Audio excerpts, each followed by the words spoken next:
Origin 1's in the books. Lachlan McCurdy, Brendan Bradford, guys, you've had time to sleep on it. You obviously watched the game last night. What are your initial thoughts of what we just watched? Yeah, first look.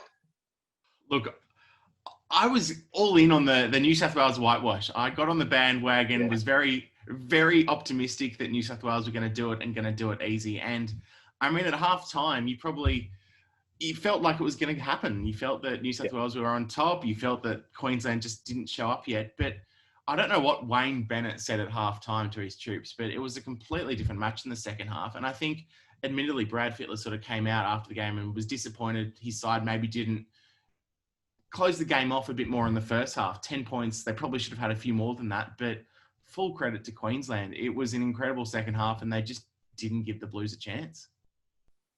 What about you, BB? Yeah, I mean, when Addo Carr went over for that second try in about 5 minutes, you're thinking it's going to be a pretty long night, but they just couldn't find a way to extend that advantage or to nail it home. And like you say, Queensland came out of the second half, just steamrolled up through the middle.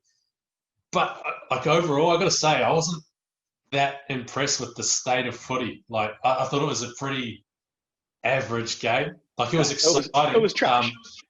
Yeah, okay. Yeah, you said it. You said it. I'll agree with that. It wasn't a great quality game.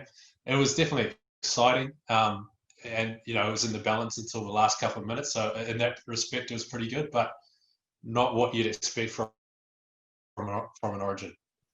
I only thinking about it this morning in the 22nd minute with Cameron Murray where he got injured. That seems where it all kind of fell apart for the Blues. They score one more try. Everything changes. Like the game's almost won for them. And then suddenly, you look at the 60th minute or whatever, and it feels like the game was already over for the Blues. They were woeful in that second half. I thought when Cody Walker came on, he was very, very good. He just sort of ran out of time to turn things around. But when Cam Murray goes off injured, Boyd Cordner was already off with HIA. In the second half, when your middle forwards are getting pretty ragged, pretty tired, which is when Queensland started to come back, New South Wales didn't have the muscle to go with them. They had Cody Walker trying to do things with the ball, with Keary and Cleary not able to stand up, at the ball players. But when they needed some big boys to get a roll on in the second half, there was just no one there, no cattle.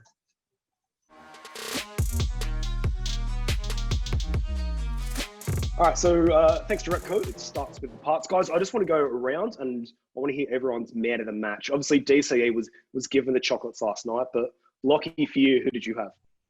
I can't go past one of the many Queensland debutants, Kurt Capewell, for me. I think, obviously, DCE really took on the role of that playmaker well on the Queensland side, but for an impact in his first Origin, I thought Kurt Capewell was really impressive. I thought early on it looked like he might be found out a couple of times in defence, but he really sort of, as the game went on, he got better in that centre role because he's not used to playing there. He's obviously more of a back rower. He's played centre a few times, both at Cronulla and Panthers, more filling in. But you could see there that he's just got a mindset where he's going to give his all for whoever he's playing for. And look, that try that he set up for Alexander Brimson, geez, that is one of the more impressive tries, especially on debut. He just shrugged off Clint Gutherson like he was absolutely nothing. And Clint Gutherson, he's not a slouch when it comes to defending. He is a good defender. We've seen how many times he's pulled off try savers for the Parramatta Eels, but he was just pushed off by Capewell. And look, I think we could ignore maybe the kick from Capewell. It definitely was not the most elegant of kicks to AJ Brimson, but it got the job done. And there was also a few times he diffused a few kicks. There was a kick late in the second half where he was clearly struggling with a bit of an injury, but he still managed to diffuse it, get up high and sort of snuff out that attack for New South Wales. So for me, in terms of his impact in both attack and defence, I'm going to go Kurt Capewell. Good shout. I like that. What about you, BB? Yeah, I wouldn't have gone DCE. I thought that was a really weird call. He was non-existent in the first half and ineffective. And I don't think he had a huge role to play in the comeback in the second half either. Capewell, I'd have been fine with Capewell. We say had an amazing game on debut. Dane Gagai stood up again, one of the greatest Origin players ever. Even Cam Munster, again, bit of a quiet first half, but came alive in the second half. Either of those three players I could have gone for ahead of DCE. Yeah. What I will say about DCE is had a huge amount of post contact meters just when I was going through it this morning. Although I don't recall that happening yesterday, and he kind of did feel a little bit of that role that Cooper Cronk typically did for Queensland in the past, in that just ice the game in the last 10 minutes. Well, was very, very calm. For me, I thought Cameron Munster was fantastic. He just, like, if I've ever thought I could still do anything of any type of athletic achievement after 5 days of 1,000 beers, it just made me believe again. He was absolutely electric. I think without him, Queensland don't win that game. Do you think he's going to be calling Mal again for a few extra days off ahead of next week? He's proven that he does not need a long lead up. Yeah, just let him rock up to the game with his boots.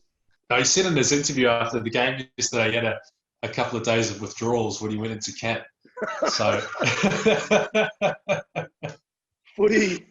There's hope for us yet. Here's all of us sitting around feeling sorry for ourselves the day after Melbourne Cup yesterday, and there he goes and does that. There's one guy I also want to give a little bit of light to, Lindsey Collins. He was absolutely electric off the bench alongside Jai Arrow, but Collins he only played 32 minutes, had 120 odd meters. I think about half of it, maybe 50 or so, were post contact. I thought him alongside Arrow, they really changed the game for them. Because you look at the first half, and Maroons kind of going side from side, they're throwing the ball around a lot. Halftime, Bennett's come in and said, "Listen, guys, I want to go more through the middle," which then gave both centres opportunities to be one-on-one. That's how they want. I think especially Queensland in that second half, they just got on such a roll with the play the balls. Like, they were just barely spending any time on the ground. And there were so many instances where the New South Wales markers just weren't in position.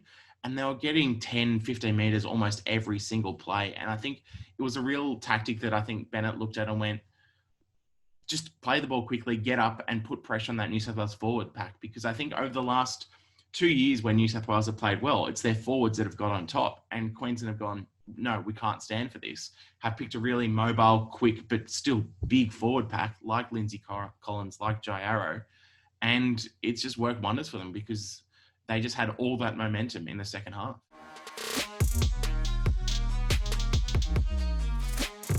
So it's Origin. All everyone wants to talk about is who's going to be dropped, who's going to be promoted.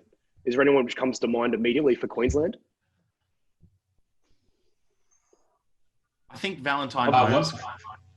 Val Holmes, yeah. Maybe. They got a couple of niggles, couple of injuries out of it. I think Capewell picked up something late in the game. Could be something there, but why would you change what worked first time around? So unless there's injuries, don't do anything. I'm a bit the same. I think it'll be Val Holmes coming in possibly for Sammy, and that's probably. I cannot see Brenko Lee getting back in. Capewell was that good. Gay guy was insane. What are you going to do? New South Wales, slightly different.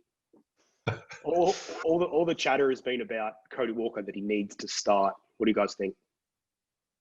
I agree with Joey. I think Andrew Johns said it straight after the match. Cody Walker in at 6 for Luke Keary, with Ryan Papenhuyzen on the bench. Keary dropped. I just think Keary and Cleary, they're just too similar. There's no, although they can spark something. They're more steady. They're more basics kind of a thing. Cody Walker came on. He wants to play the ball. It didn't go for him last year when he started. Obviously, he was dropped after game 1. But if you have him and Nathan Cleary, I think that's a pretty good balance. And Papenhuyzen off the bench with some injection of pace, I think that's the way to go. I think I tend to agree. It's hard because Nathan Cleary really was almost worse, I think, than Keary last night. But he had moments where he looked like he was creating a bit more an attack. And he just hasn't performed at the Origin level. But based on his form this year, you can't drop Nathan Cleary. So I think Luke Keary will be the man that maybe makes way for game 2. I think Cody Walker, you're right, showed a lot more in his sort of 20 minutes off the bench than Keary did in attack. I think Keary looked good in defence, but we just had two halves who just didn't create enough on the offensive side of things. And it just meant that it was always going to be a struggle to get that ball. Like, there was a point 10 minutes to go in the second half. Whiten made a really good run, but he just didn't see much of the ball because the halves weren't getting it to their outside backs. It was forward hit up kick for a long part of that second half, and they just needed to change it up. And I think Cody Walker is the sort of player who could come in and create a bit of a different style that New South Wales need to break down that Queensland defence. The other thing is two non-centres playing centre, Whiten and Gutherson. Gutherson made 30-something tackles, but he missed that big one on Capewell. Jack Whiten missed 8 tackles at centre. Do you bring in Lomax or Crichton or both or one or the other? Whiten could even play 5'8" if they want to drop Keary. There's a lot of decisions to be made, I reckon. It does feel quite similar to last year's series now, I guess. Queensland got up in game 1 and then New South Wales made a heap of changes for game 2 and it worked over in Perth. So I think Whiten, they'll keep the faith with. I mean, he's the Dally M medalist. We've seen him perform well at centre for New South Wales, so I think they know. I think Gutherson's a bit more of a concern. I'd love to see Stephen Crichton get a go there, but I feel like he might lean more towards Lomax just so they've got someone who's played right centre. With all this talk about, you've got to pick centres, I think he'll probably pick Lomax in a sense that it's the safer option than Stephen Crichton. I think Crichton certainly had a better year than Lomax, but because Crichton's a bit more on the left edge and Lomax is on the right, he might prefer Lomax there. And then I think you're right, Danksy, in terms of Cam Murray is another one that looks like they'll have to replace if it's a hamstring injury, as most people suspect, and that there's a few contenders there. Well, the other one here is Boyd Cordner went off for an HOA, and for all money, with his history, he's not coming back. I mean, I don't know. Would he have come back on if Cam Murray didn't get injured? And does he? Can he play next week? I think he'll definitely play next week, unless it just seems mad to me that I would even, if there was a problem with him passing the HIL, on the biggest stage in rugby league, that there would be a drama with it. From me. But then also you had someone like a Payne Haas who didn't play huge minutes. Like they had options to move people around. So I don't think they necessarily had to put Cordner on. No, I know that's not a like for like swap, but you still had options of things you could do there. So I think he'll still play. I think the one big change that Freddie's going to have to make is Pappenhausen in that 14 jersey. I think just when you've got someone like Walker there, he had a lot of influence in the game when he came on, but it's not the sort of spark that you needed. He needs to get his hands on the ball, whereas Pappenhausen's the sort of player who can make an influence even when he doesn't have the ball in his hands. He can be there with supporting runs. He can be there off the ball. So I think that's going to be the big change, that whether they replace Keary with Walker or not, we'll have to wait and see. But I think Pappenhausen has to take that utility spot just for that spark off the bench. It'd be interesting to see what Freddie has to say this afternoon. Obviously, the Blues came straight back to New South Wales. They're out at Sydney Olympic Park at the moment. Freddie's up at 12:30. I'll be very interested to see what he has to say about the team.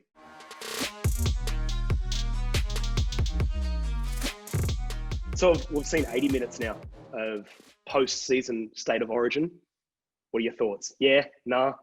I was always for it. I was really optimistic for it. And then when it came around, even the day before, it just didn't feel like Origin. I don't know what it was. Maybe it's, you have the flow of the season where you wind up to finals and there's grand finals and then you're over and now you got to rebuild back up again so quickly.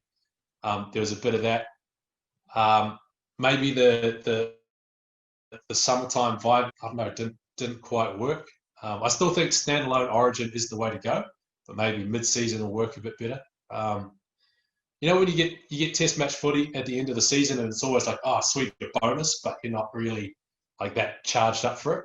That's what this Origin felt for me, like more, rather than, May, June, where you can set your watch by the teams, the whole squad is coming out at the same time on this particular day, and then 8 days or whatever before they go into camp, and you got a bit of a timetable. This one, it seemed like you drip fed the teams. There wasn't like a full proper build up.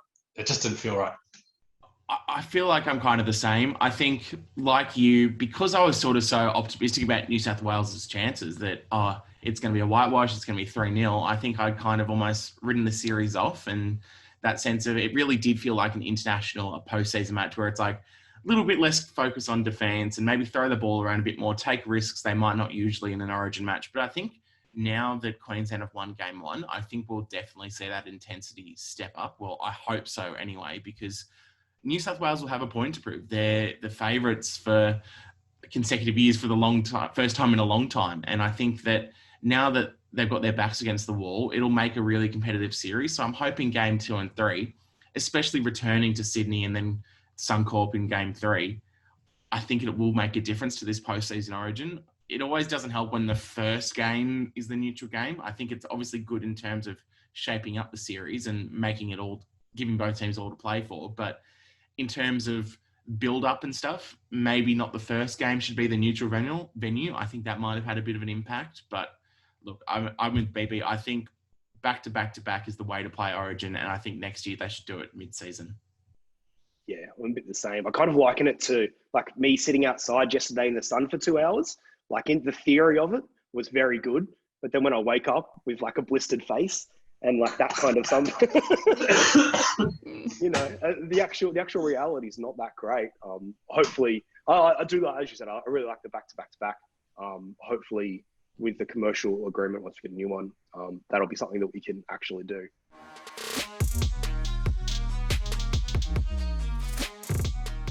Boys, we'll just finish off with one more. Is the series over next week? Are the Blues going to be 2 and out? You go, BB. I think the Blues will come back. I think they'll bounce back. I don't know what it was last night.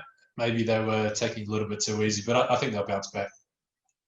I agree. I think Teddy was incredible last night considering the injury cloud he was under, so he'll just go up to another level next week. I think their backs will step up, their halves will step up, their forwards will step up, and home crowd, ANZ Stadium out in Sydney, I think it's destined to be 1-1 going up to Suncorp in a fortnight's time. Yeah, Lockie, I tend to agree. I think New South Wales will be able to get it done in Sydney. All right, that's it for us. We'll be back next week. Thanks to Repco. It starts with the parts. We'll see you next Thursday.